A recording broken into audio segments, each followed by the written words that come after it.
Doctor ইউনূসের ব্যাপারে ছাত্ররা ওনাকে প্রধান উপদেষ্টা হিসেবে ঘোষণা করেছে। ছাত্ররা করতেই পারে, কারণ এই আন্দোলনটা তাদের চেষ্টার ফসল।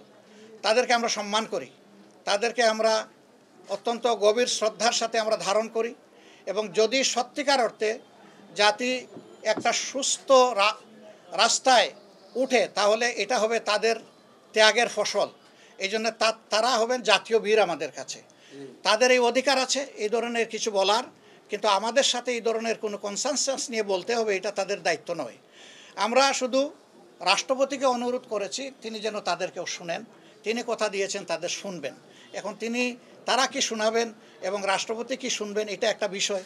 আর স্টেক হোল্ডারে অনেকগুলা দল আছে, সিভিল সোসাইটি আছে, রাষ্ট্রপতি তাদেরও কথা শুনবেন বলে আমাদেরকে বলেছেন। 100 গ্রাম রাঁধুনি হলুদ বা মরিচের গুঁড়ার সাথে 2টি এবং 200 গ্রামের সাথে 4টি রাঁধুনি স্বাদ মেশালি ফ্রি। সুতরাং এটাতে একটু সময় লাগবে। আমরা এখন এই বিষয়ে কোনো মন্তব্য করছি না, তবে আমরা তাদের সমস্ত প্রক্রিয়াকে শ্রদ্ধার সাথে দেখি। নিবন্ধনের ব্যাপারটা আদালতের বিষয়। আদালতে অ্যাপিলিয়েট ডিভিশনে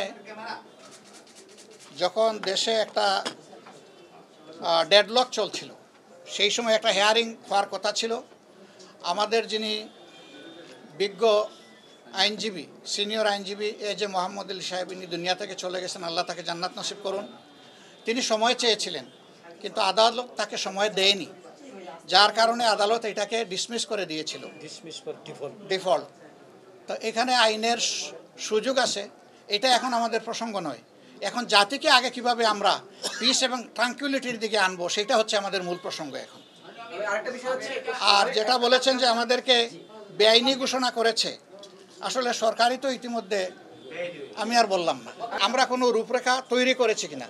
আসলে দেখেন, এটা নতুন না, এরকম আরও 2টা অন্তর্বর্তীকালীন সরকার, আপনি অন্তর্বর্তী বলেন, কেয়ারটেকার বলেন, যাই বলেন, এর আগে হয়ে গেছে এবং তার এক্সপেরিমেন্ট এই দেশে আছে। কাজে এটা নিয়ে খুব বেশি হোমওয়ার্ক করার বেশি দরকার পড়বে না।